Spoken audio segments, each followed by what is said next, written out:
John, for that very kind invitation. It's wonderful to be here with all of you today to talk about the miracles from the perspective of a saint himself, St. Thomas Aquinas.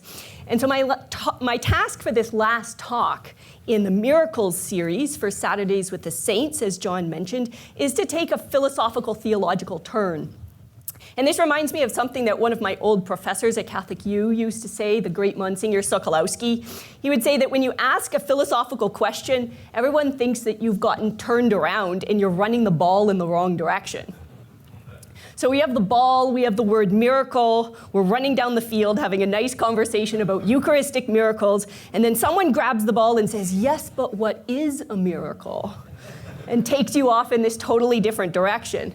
So I don't know, maybe that's not a great analogy for this morning, but it's probably not surprising that Socrates, being one of the first philosophers in history, was executed by the city of Athens, roughly for being a public nuisance. But if we don't ask these philosophical and theological questions, we're going through the world in a state of unconscious disorientation. We don't fully understand what we're saying.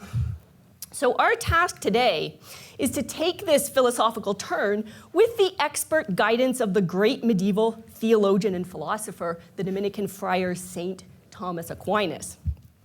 At the center I direct here at Notre Dame, the Jacques Maritain Center, which is just upstairs here in Geddes, we have a special love for the thought of Thomas Aquinas, and this year we're celebrating the 800th anniversary of his birth. So just recently in September, more than 500 scholars and students gathered here on campus for a conference exploring how his brilliant insights remain relevant to us all today and for Catholic philosophy and theology generally. So I'm very grateful to John and the McGrath Institute for the opportunity to bring Aquinas, the birthday boy, into the Saturdays with the Saints series as part of this broader year-long celebration of Aquinas at 800. So the question that Aquinas will help us tackle is this. There are many rare or astonishing occurrences, but what makes one be a miracle specifically? And in this talk, I want to pay special attention to cases of astonishing medical recoveries, which is, I think, where we often have the most trouble applying the concept of miracles in a clear way. So my talk will have 4 parts. First, I'm going to reflect on how people usually use the word miracle in conversation today. Second, I'm going to ask what Aquinas thinks a miracle is. And a key idea of his is that miracles are contrary to natural tendencies. So in the third section, we'll unpack the notion of a natural tendency and how that relates to what he calls God's hidden activity in all things. In the fourth section, we'll apply this to explain what's special about miracles as opposed to other activities of God. And then lastly, I'll conclude with some takeaways about what Aquinas' approach to miracles means for us concretely in our spiritual life. So let's start with the question, what is a miracle? How is the term miracle typically used in ordinary conversation? Now, I found this great book called Miracle Moments in Notre Dame Fighting Irish Football History. And there's a wonderful quote from the introduction. It says, "A full season of miracles might be asking too much. Such, however, might have been the case when the Irish hired a new coach in late 1963, Northwestern's Ara Parseghian. Parseghian worked motivational magic on the team. Was it a miracle? Or sheer hard work and much better use of the talent at hand? Or perhaps the miracle operated on a micro level, a block sustained here to nullify a defensive player for a split second, a fingertip catch there. Such small, barely noticeable miracles can add up." That's the quote. I don't think this is quite what Aquinas has in mind with miracles, but. Or along similar lines, we can think of the famous documentary called The Miracle of Life from Nova. And this clues into a way that people often use the term miracle, talking about the existence of a new human being as a kind of miracle. And so new parents will often look at their baby and say, these little fingers are miraculous. Imagine these little fingers. And I think in these senses, miracle is being used for something that's amazing, wondrous, unbelievable. And this sense comes closest to the Latin root of the term miracle, which is miror, mirari, meaning to wonder, to marvel at, to be astonished, or to be amazed. So that's one way that miracle is used. Here's a second way that miracle is used in ordinary conversation. And this sense often occurs in medical contexts. So here's some examples from a few headlines. Quote, Stanford medicine, patient makes miraculous recovery. Or, quick thinking leads to miraculous recovery of stroke patient at VCU hospital. Or, North Carolina teen makes miraculous recovery after traumatic brain injury.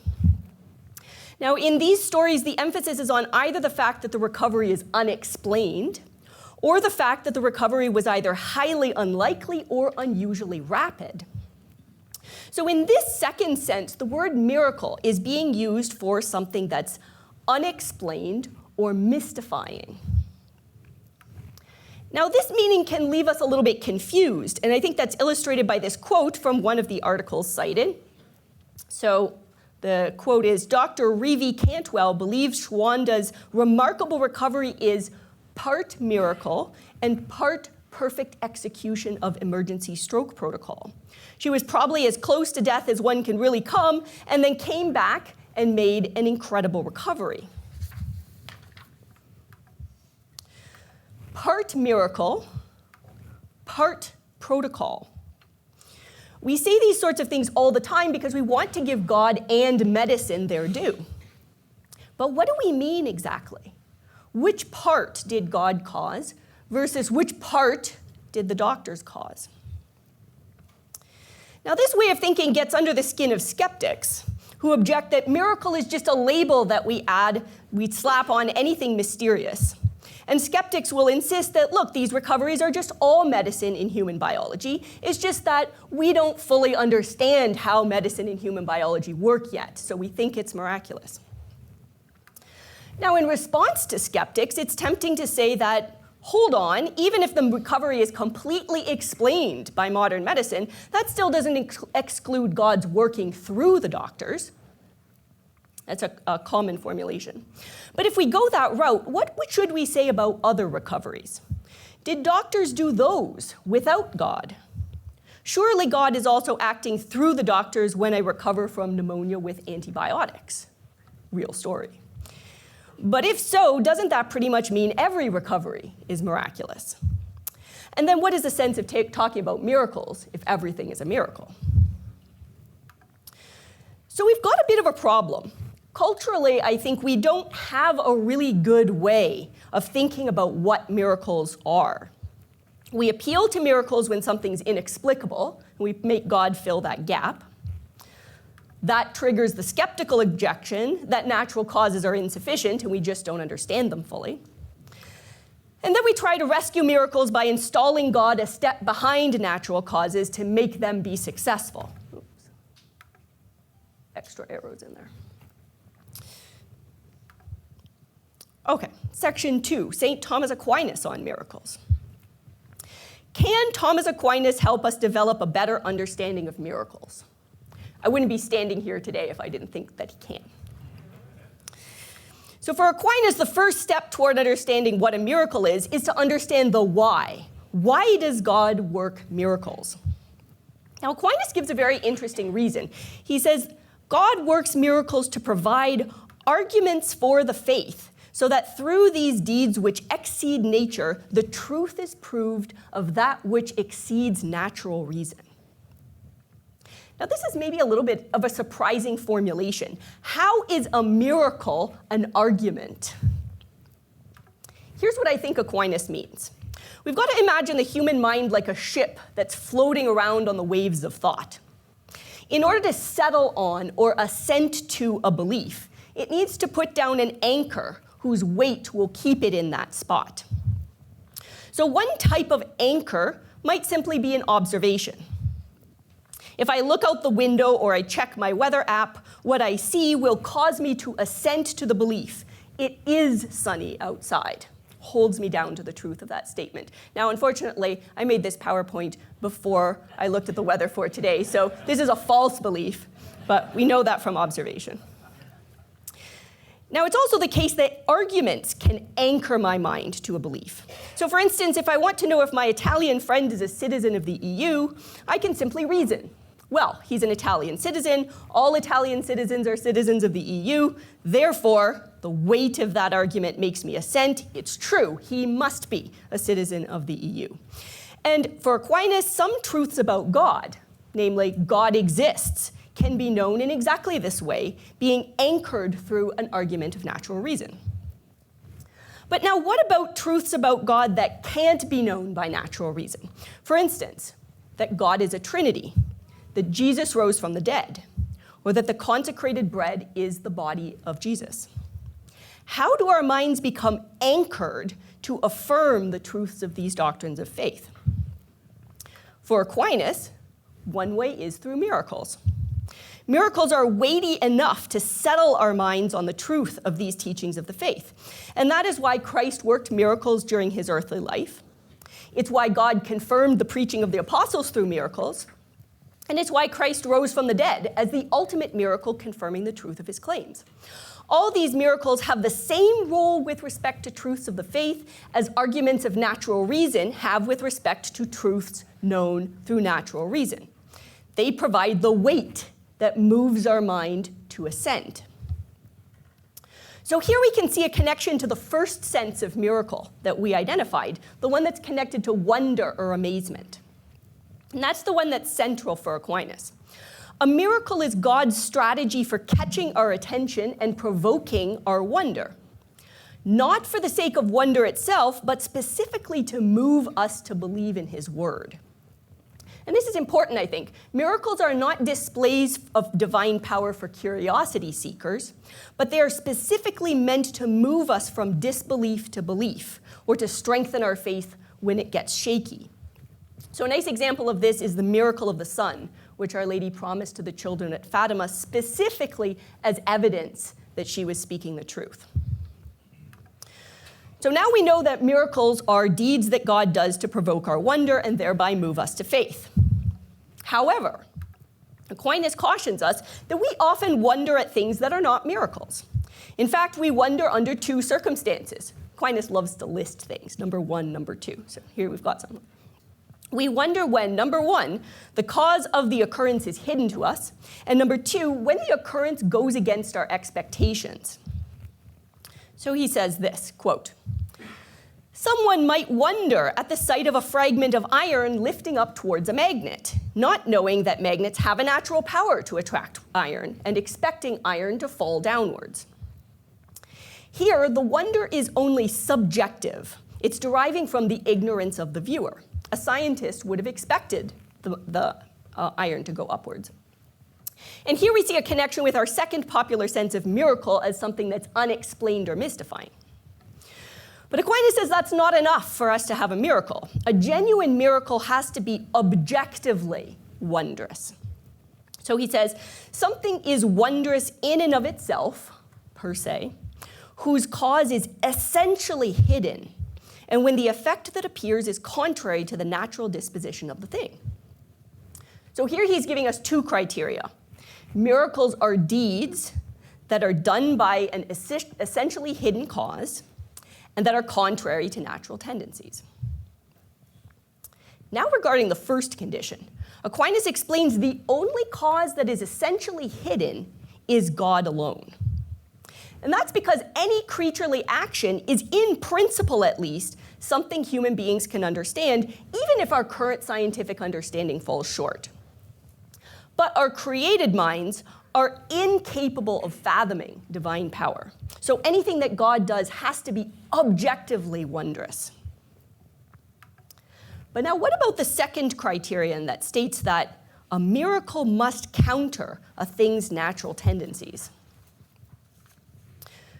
We can easily see how this works in a case like levitation. I don't know if this was one of the miracles that you guys talked about earlier in the series. So a saint's body tends naturally downward, but God makes it rise up in the air, contrary to natural tendencies. That's nice and clear.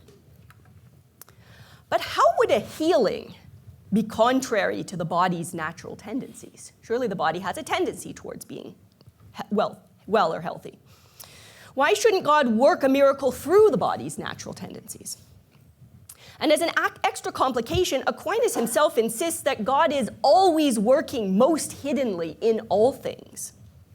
So why shouldn't we say that everything's a miracle?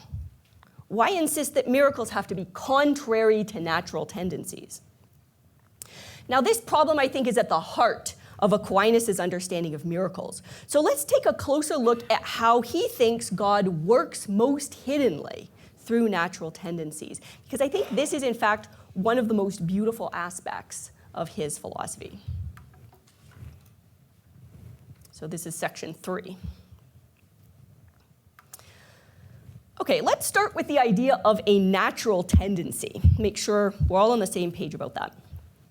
One of Aquinas' most cherished ideas is that creatures, just like their creator, have the dignity of being actors in this world. So an oak tree on this view is not just an assemblage of matter moved around by forces. An oak tree has a nature that is dynamic and active, continually bursting forth into oak actions.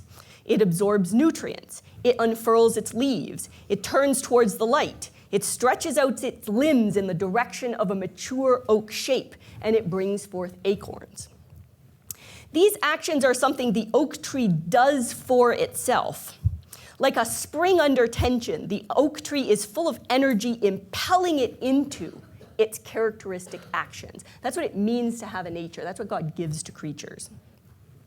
And that's exactly what Aquinas means by the tendencies of a nature, or natural tendencies. This is the coiled up energy or pressure from within the nature itself that impels the creature outward into actions that express its nature. So we might wonder, those are the actions.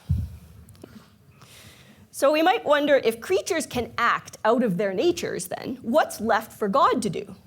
Having created a profoundly good and active world, does he simply sit back and look on, perhaps intervening every so often to tweak something with a miracle? That is not Aquinas' view.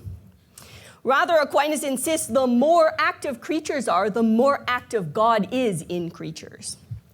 And the reason is this: God alone can cause existence.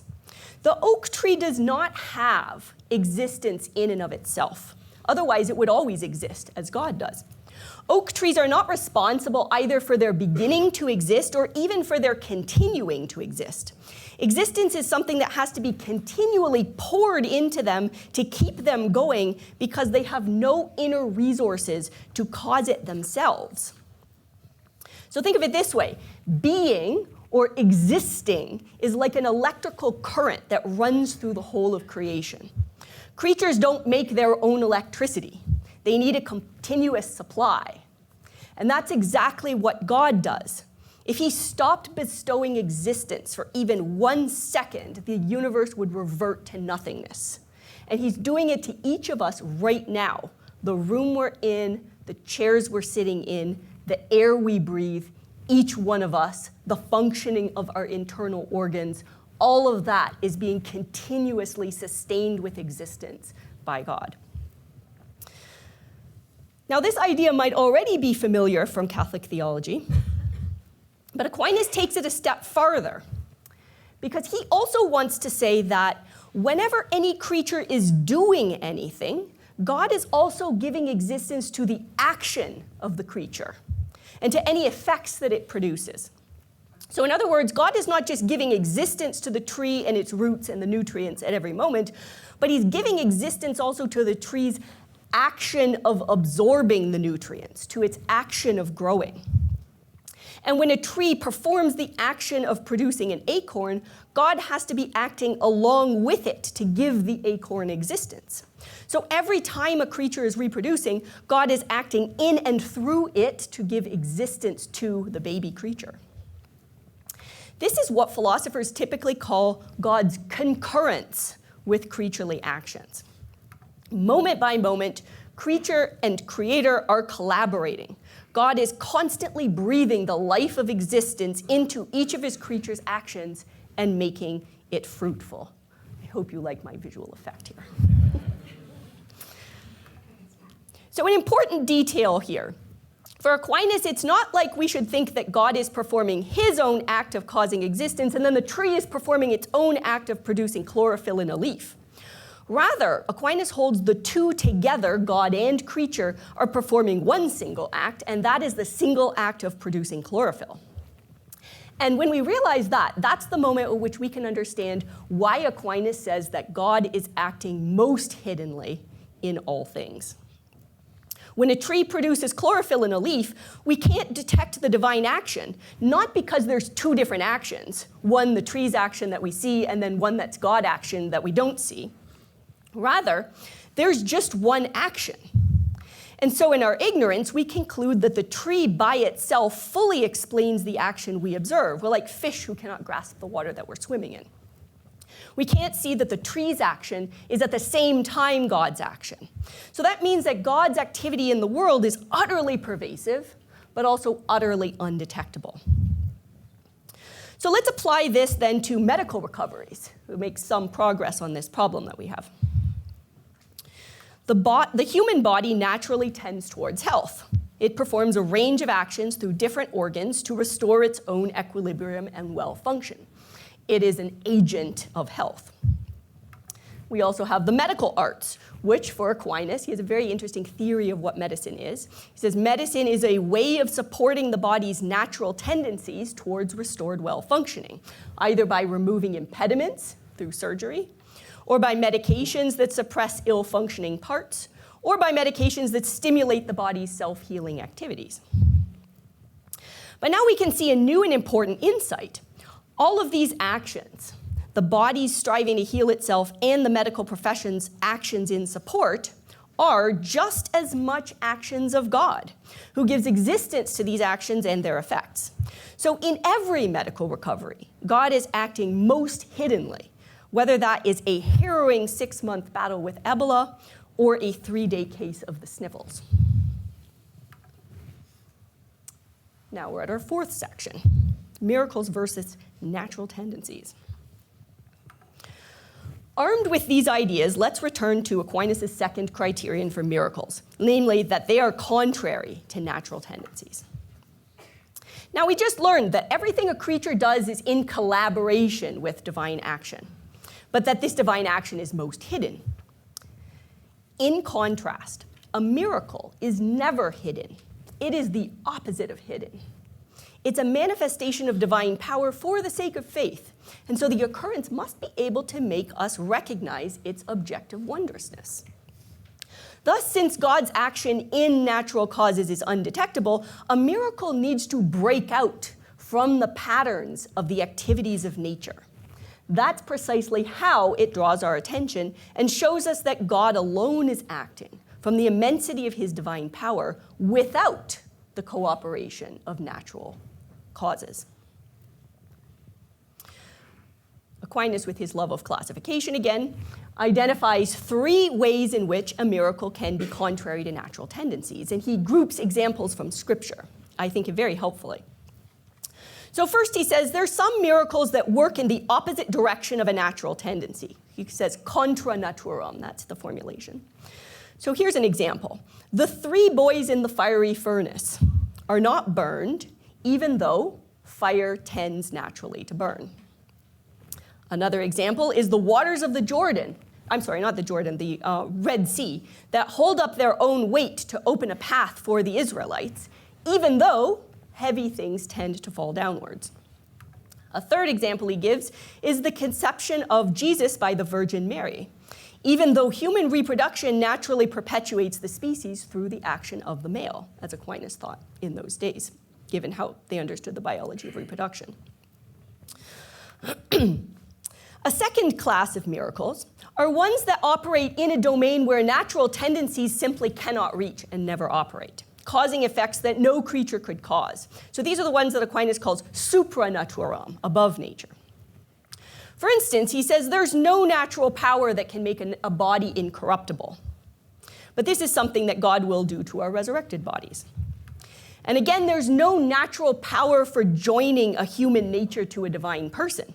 But that's something that God does in the incarnation, which Aquinas calls the miracle of miracles. A third classification of miracles are the ones that are the type of thing that a creature does have natural tendencies to do, but we know God is doing it without the creature's involvement because the deed occurs at a speed or quantity impossible for creaturely powers. He calls this miracles beyond nature, praeter naturam. So for instance, frogs naturally tend to produce more frogs, but Egypt's plague of frogs was a miracle because the sudden boom in frog population far exceeds anything that the natural reproductive powers of a frog could have accomplished. And interestingly, for our purposes, this is exactly where Aquinas places miraculous healings, using the example of Christ healing Peter's mother-in-law. The body has its own natural tendencies towards recovering health, he explains. But these physical processes take some time to unfold through their predictable, biologically specified series of steps. The reason the mother-in-law's recovery is miraculous, then, is that it is instantaneous. The instantaneousness shows that her healing is the act of God alone and not her body's natural processes. So from these examples, it's clear that for Aquinas, miracles must be recognizable as God acting alone without natural causes. We can recognize an extraordinary event as God's action alone only when creatures cannot bring about such an effect, either because it's contrary to the creature's natural tendencies, or it occurs at a level where creaturely powers can't operate, or it would be impossible for a creature to do it in the way that God does it. So if we go back to where we started, we can see that there is something right in the way that people use the word miracle today, in the two senses we identified earlier. For Aquinas, it is true that miracles are both amazing and inexplicable. They have to be amazing so that they will catch our attention and move us to faith. And they have to be inexplicable so that we'll be amazed. But for Aquinas, amazement and inexplicability are not enough. As he points out, we can easily confuse the things that nature does for miracles simply because we don't understand the causes. And he also warns that demons, magicians, and clever tricksters are able to awe us by manipulating natural causes or causing illusions. So the only way to know that God alone is acting is when we can recognize that the action is impossible for natural powers and tendencies. So what conclusions can we draw about God's involvement in amazing medical recoveries? Aquinas might tell us that our struggles to decide whether to call a certain recovery miraculous or not originates in a very important philosophical mistake. He thinks, he would say, I think if we brought him back to life 800 years later, that we've lost the notion of a natural tendency and we've replaced it with the notion of a statistical probability. That's how we tend to think about medicine.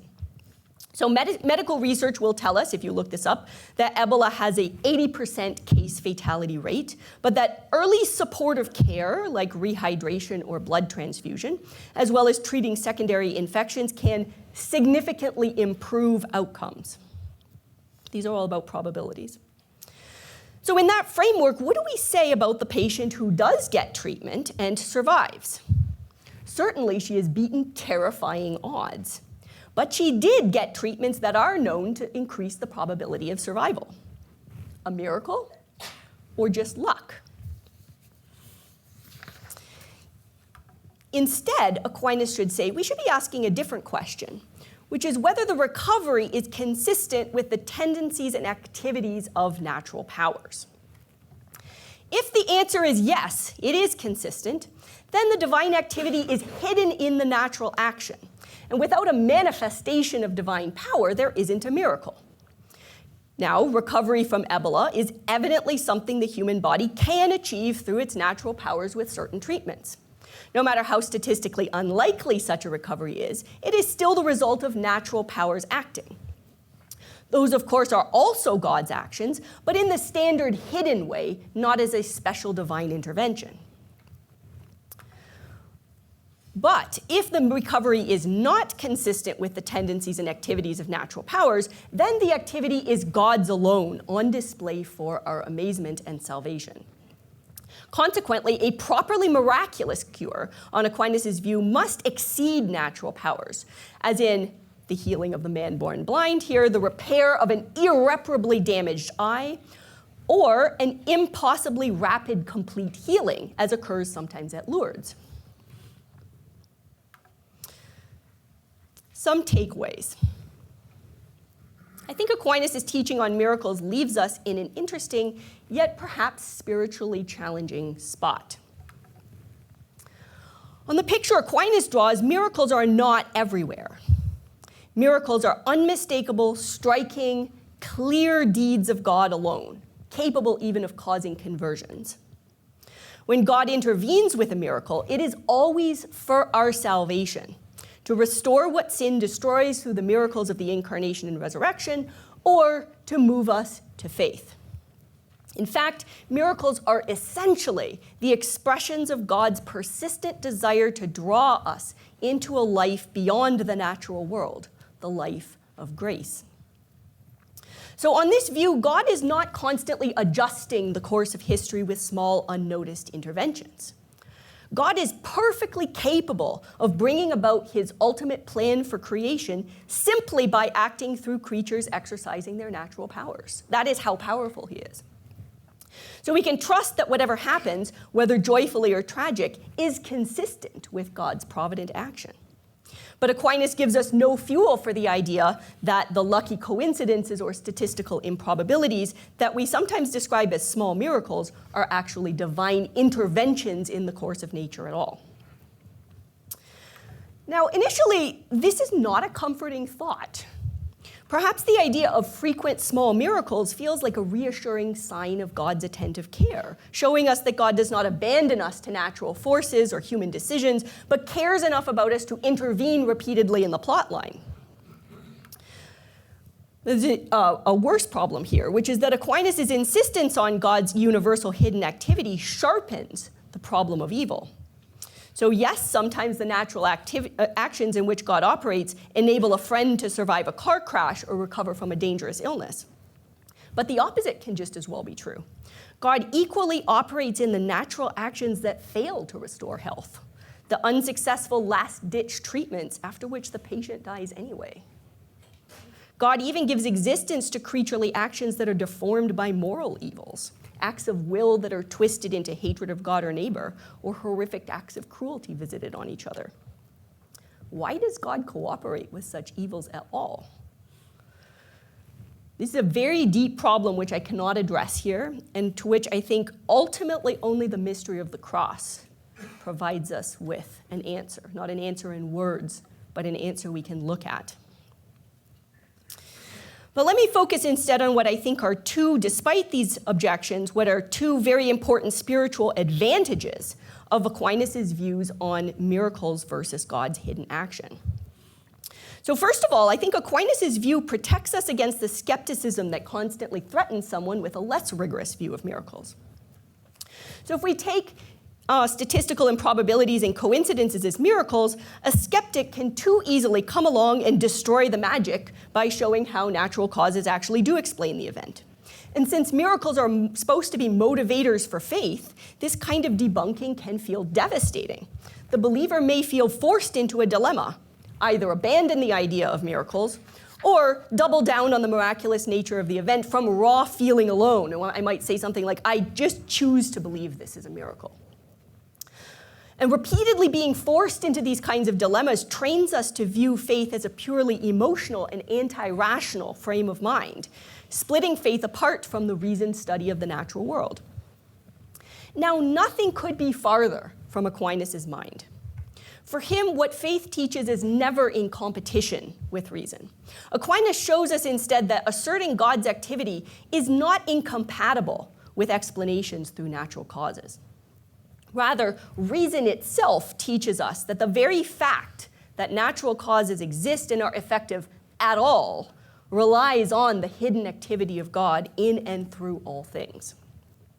But we have to be willing to see God's activity and providence in everything as it truly is, and not picking and choosing.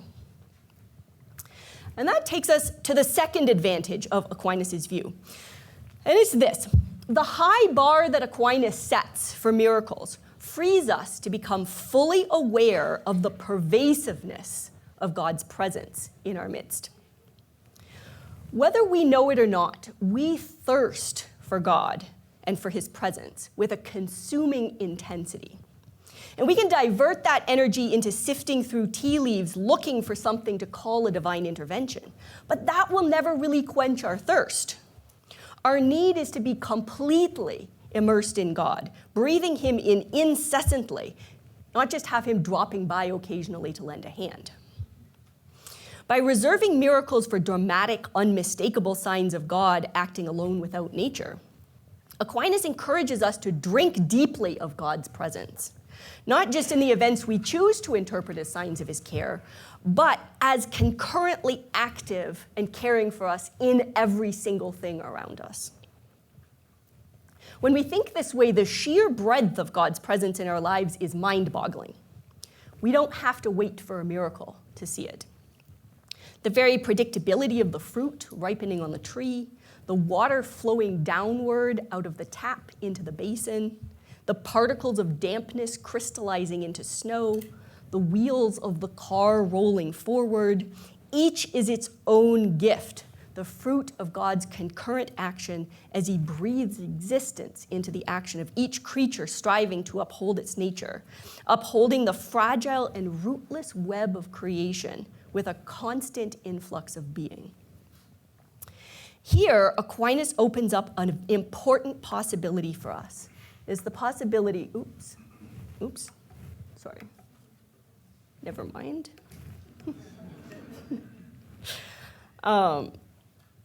Where am I? Oh, here we go. Here, Aquinas opens up the possibility of totally reorienting our vision until we can see everything as a sign of God's presence. This is no easy task. We are more attuned to his mercies when events turn out the way we wanted. The dream job, the friend's recovery, the Hail Mary that actually gets caught. But Aquinas gently draws our attention to God's thornier presence in and through disappointments, disasters, and tragedies, the fumbles and the pass interceptions. God is active there too, breathing existence into creaturely activities that are painful to us. What does it mean? When we grapple with the fact that God's hidden activities pervade all the moments of our life, delightful or painful, we are shaken out of our childish tendency to treat God as the rich uncle of the cosmos, who just might intervene this time to make our dreams come true. And we begin to see that God's ways are infinitely above our own. He gradually teaches us to see beyond the limited horizon of what we think will make us happy to the infinitely better desire he has for us to unite us to himself. So Aquinas notes that just as faith takes its arguments from God's actions, miraculous actions, beyond the capacity of nature, so too does faith invert our expectations about happiness, showing us, quote, that poverty in temporal things earns spiritual riches, and humility earns heavenly nobility, end quote. Even if the learning is painful, though, we can count on God to hold us up in his hidden activity through it all, intimately and lovingly sustaining each one of us and giving fruit to our actions. And in case we have a hard time believing that, well, he's the Lord of all nature after all, so he can always stop nature in his tracks and help us out with a miracle. Thank you, and go Irish.